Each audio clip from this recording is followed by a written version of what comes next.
누가복음 15장은 우리가 뭐 너무나 잘 아는 말씀이고, 이 세 비유, 특히 그 중에서도 가장 유명한 것은 이제 탕자의 비유입니다만, 많은 사람들이 복음서 중에서도 복음이라고 부를 만큼 복음의 핵심이 아주 명쾌하게 잘 나타난 부분이라고 볼 수 있습니다. 그리고 해석도 굳이 뭐 생각해보지 않아도 알 수 있을 만큼 굉장히 쉽다고 볼 수 있습니다. 그럼에도 불구하고 일부 학자들은 누가복음 15장에 나오는 비유가 그렇게 만만한 것이 아니다, 그래서 어렵다는 말을 어려운 비유에 속한다고 말하는 사람들도 있습니다. 아마 그 앞에 두 비유보다 탕자의 비유를 특별히 그렇게 얘기하는 것 같습니다. 근데 뭐 그렇게 말하는 사람이 있다 하더라도 대부분 공통되게 예수님의 비유 중에 제일 어려운 비유라고 알려져 있는 게 뭔지 아세요? 사람들이 말하기를 예수님의 비유 중에서 제일 어렵다 고 알려져 있는 것은, 물론 이제 사람마다 다르니까 어느 게 정답인지 모르겠습니다만, 그 불의한 청지기의 비유 있죠. 불의한 청지기의 비유가 제일 난해한 비유라고 이제 그럽니다. 그래서 그 다음 주에 다뤄야 되는데, 다음 주에 또 예상과 달리 종강 파티가 있어가지고 짧은 시간에 다뤄야 되기 때문에, 여러분 지난번에 여기 연구소에서 책을 소개해 주실 때 하나님이냐 돈이냐라는 책이 있었잖아요.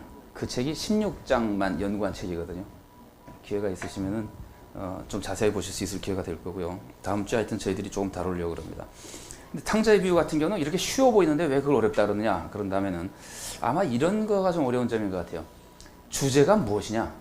탕자의 비유를 읽어보면 주제가 굉장히 쉬운 것 같으면서도 정말 강조하는 점은 어디에 있느냐 하는 거에 있어서 조금 의견이 다른 것 같습니다. 그래서 탕자의 비유를 우리가 편의상 뭐 많은 사람이 부르기 때문에 저도 지금 탕자의 비유라고 부르지만, 학자들은 탕자의 비유가 이름이 틀렸다고 생각하는 사람도 많이 있습니다. 왜냐하면 주제가 그것이 아니기 때문에. 주제가 탕자가 돌아온 게 주제가 아니다 이거예요. 그래서 주제를 무엇으로 잡느냐에 따라서, 이건 거꾸로 얘기하면은요, 주인공을 누구로 잡느냐에 따라서. 탕자의 비유에서 주인공이 누군가요? 아버지가 주인공입니까? 아버지가 주인공이라고 하는 사람은 비유의 제목을 아들을 기다리는 아버지의 비유, 이제 그렇게 이제 이름을 붙이는 거예요. 탕자의 비유 틀렸다 이거예요. 그리고 어떤 사람은 이거 탕자가 주인공이 아니고 아들 둘이 같이 주인공이다, 그래서 두 아들의 비유, 뭐 이제 이렇게 하기도 하고, 학자들마다 이름을 다르게 붙입니다. 다르게 붙이는 이유는 주제에 대한 이해가 다르기 때문에 그렇거든요. 그런 점에서는 쉬운 것이 아니다. 어떻게 보면 쉽지만 세부적으로 따지면 어렵다 이제 이렇게 되긴 하지만요, 그래서 만만한 것이 아니다 그러고, 탕자의 비유 중에서 조금 어려운 부분 중에 하나는요, 어떻게 보면은 비유의 단순한 요소로 생각해서 안 따져봐도 되지만, 그래도 듣다 보면 좀 이상하다고 생각되는 것이, 이상한 거 있어요? 탕자의 비유를 쭉 들으시면서 그거 참 이상하다 그렇게 생각해 보신 적 있어요? 그런 거 없어요? 아버지가 아들이 왔을 때 막 기쁘게 맞아들이잖아요. 그리고 막 잔치를 벌이잖아요. 근데 큰아들이 왔는데 이거 뭐 하는 거냐? 안 이상합니까 그거? 그래서 제가 언젠가 속으로 성역 공부를 하다가 그게 이상하지 않냐 그랬더니, 하시던 분 한 분이 정말 이상하다고, 아버지 참 못됐다고 그러더라고요. 어떻게 큰아들 빼놓고 작은아들하고 막 이렇게 잔치를 벌일 수 있냐? 큰아들 데려와서 해야지. 그러고 보면 좀 이상하죠, 그죠? 근데 그런 것들을 아마 제가 생각하기에는 우리가 좀 살펴보려고 그럽니다만, 그런 것들이 인물을 이해시키는데 중요한 모습으로 예수님이 의도적으로 그렇게 그린 것이 아닌가 하는 생각이 드는데, 나중에 좀 살펴보겠습니다. 어쨌든 쉽고 단순하고 명료하고 뭐 그런 거 틀림없습니다만은, 무엇을 주제로 강조하느냐에 따라서 누구에게 어떻게 전달해야 될지를 정하는데 의미가 달라지고 교회의 교훈이 달라질 수 있습니다.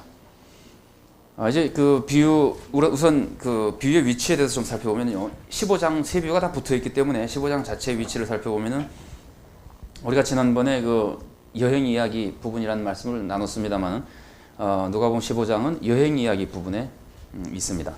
그래서 그 앞에는 14장의 내용이 나오고 그 다음에 16장의 내용이 나오는데, 14장에 나오는 내용들은 예수님이 바리새인 두령의 집으로 식사하러 가서 몇 가지 교훈을 주는 겁니다. 안식일에 병을 고쳐주는 것. 우리가 14장, 15장, 16장이 연결된다는 생각을 하면서 15장 읽는 경우가 많지 않잖아요, 그죠?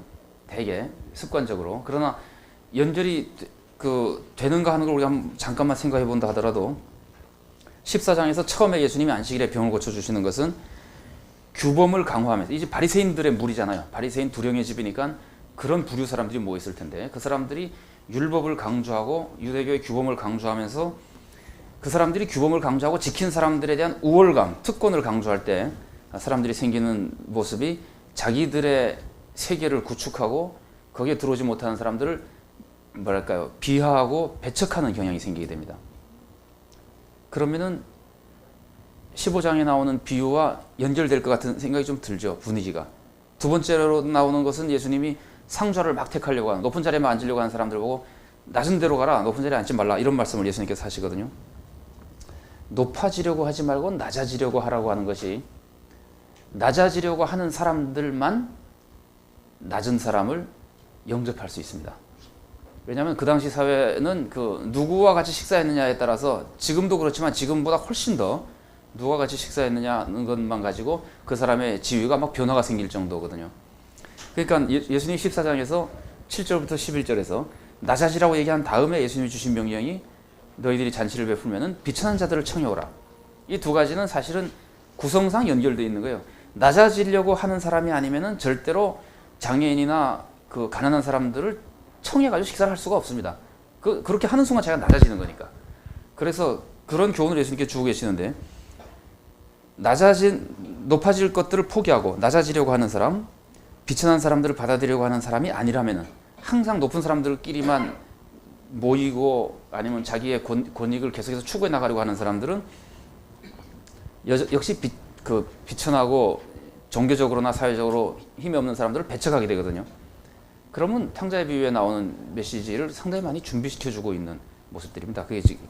그리고 이제 14장 1절부터 24절까지 내용이 바리새인 두령의 집에 가서 바리새인들이 주축이 되어 있는 청중에게 막 교훈하시는 거 아니에요? 근데 15장의 비유를 누구에게 주시는 거예요? 15장의 비유를 바리새인들에게 주는 거거든요.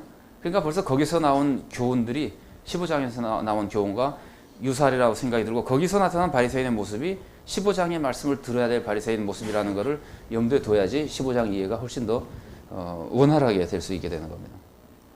잔치 비유 같은 것도 그렇죠. 잔치 비유 같은 걸 보면은 아주 길거리에 자격이 없었던 사람들을 다 청하는 모습을 보여줌으로써 탕자의 비유나 이른 양의 비유와 연결되는 메시지를 금방 우리가 알 수 있습니다. 이런 분위기에서 탕자의 비유가 우리들에게 주어지고 있는 겁니다. 그러니까 15장의 비유들이 우리에게 주어지는 겁니다.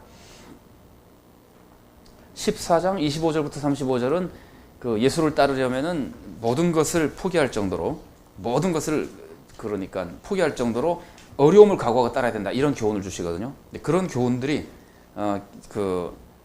그렇게 그렇게 따라야 된다고 했는데 15장 1, 2절에 가보면은 예수님께로 나오는 사람들이 종교 지도자들이 아니라 세리와 죄인들이 막 나왔다고 돼 있거든요. 종교 지도자들은 근방에는 있지만 항상 뭐라 그래야 될까요? 노려보고 예수님에 대해서 반대하는 입장에서 근방에 많이 있었잖아요. 이 사람들은 정말 따르려고 오는 사람들이거든요. 근데 14장에서 예수님 말하기를 모든 것을 포기하고 십자가를 지고 막 재산을 다 버릴 정도가 돼야 나를 따를 수 있다 그랬는데, 따라오는 사람들은 그 사람들이란 말이에요. 그럼 도대체 그 사람들이 어떻게 따라올 수 있느냐 하는 분위기를 우리가 이해할 수 있는 겁니다. 왜 따라올 수 있죠, 그 사람들은? 그 사람들은 어떻게 보면은요, 그러니까 적어도 구원과 종교적인 거 입장에서는 잃을 게 없는 사람들입니다. 사실은 탕자의 비유에서 두 번째 아들이 왜 아버지인대로 돌아오죠? 아버지인대로 돌아오면서 가서 출세하겠다고 돌아오니까, 이 사람이 아버지에게 돌아올 때 하인이라도 되었으면 좋겠다. 그러나 하인이 돼도 자기는 잃을 게 없는 거예요. 지금 너무 비참한 처지에 있기 때문에 하인이라도 됐으면 좋겠다. 그렇게 비참한 사람이 아버지께로 올 수 있다는 모습 같은 것들이 14장에서 예수님께서 단단히 각오를 하고 따라와야 된다고 할 때 잃을 게 많은 사람들은 잘 못 따라온단 말이에요.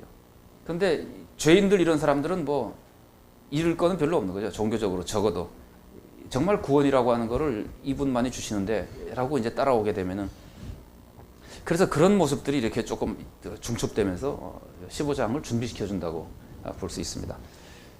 그거 말고도 이제 다른 의미가 좀 있습니다만 이따 조금 더 살펴볼 수 있으리라고 생각되고요. 16장은 아까 말씀드린 대로 불의한 청지기의 비유가 나오고 또 부자의 나사로의 비유가 나오는데, 둘 다 인간의 책임을 강조하는 비유들입니다. 그래서 15장의 비유와 서로 상호 보완해주는 모습을 갖추고 있습니다. 비유의 배경을 좀 말씀드리면요, 죄인들이 예수님께 나오고 예수님이 그 사람들을 영접하니까 바리새인들은 그것을 보고 원망하고 있는 것이 비유를 말씀하시게 된 동기가 되는 겁니다. 그런데 예수님께 가까이 나온다고 하는 표현도 미워하려고, 바리새인들이 원망하는 것도 미워하려고 구성되어 있습니다. 그래서 이거는 그 자주 있었던 일인 것을 암시해 줍니다. 그날 처음 나타나고 처음 불만하는 것이 아니라 계속해서 그 사람들은 오고, 예수님은 항상 영접하는 삶을 살았고 바리새인들은 계속해서 두들대면서 지금 쫓아오던 그런 분위기의 사람들이에요. 그러니까 예수님께서는 그 비유를 얘기해 주시는데, 바리새인들이 예수님에 대해서 죄인들과 가까이 지낸다고 막 비방할 때 예수님이 이 비유를 말씀하시는 것은 예수님이 죄인들을 그 영접하고 있다는 것을 인정하는 겁니까? 안 하는 겁니까? 인정하는 거죠. 그죠? 그러니까 그것을 비방할 때 그 예수님은 거기에 대해서 수동적인 변호를 하는 것이 아니고, 내가 이렇게 하는 것이 얼마나 잘하는 건 줄 아느냐. 우리가 소위 말하는 정면 돌파라고 볼까요? 아니면은 진검승부라 그럴까요? 그냥 너희들이 그걸 가지고 뭐 욕하면은 내가 뭐 기가 죽고 뭐 그럴 줄 알지. 이거야말로 제대로 된 것이다. 알구나 해라. 이게 아주 정면으로 그 사람들의 태도를 그 공격하면서 공박하시면서 하나님의 뜻을 가르치는 거라고 볼 수 있습니다. 예수님은 안 한 척하지 않습니다. 이 사건을 보면 그런 생각이 나요. 갈라디아서 보면은 그 안디옥에서 베드로가 이방인들과 식사하다가 야고보가 보낸 사람들이 오니까 어떡하죠? 베드로가 안 한 척하고 또 물러나 버리잖아요.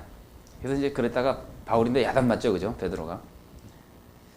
그럴 때 베드로가 안 한 척한 것이 아니라 떳떳하게 그걸 가지고 시비 걸려 그럴 때 알고 있느냐, 이게 얼마나 하나님 뜻에 맞는 건 줄 아느냐고 사실은 맞받아 쳐가지고 그 사람들을 굴복시켜야 되거든요. 예수님의 자세는 그런 자세라고 볼 수 있습니다. 안 한 척하고 물러나는 것이 아니라 이것이야말로 참된 하나님의 뜻이다 하는 것을 정면으로 가르쳐주기 위해서, 어떤 그런 의미에서는 바리새인들에게 굉장히 도전적인 비유라고 볼 수도 있습니다. 지금 이 문맥이나 배경이나 청중을 볼 때요,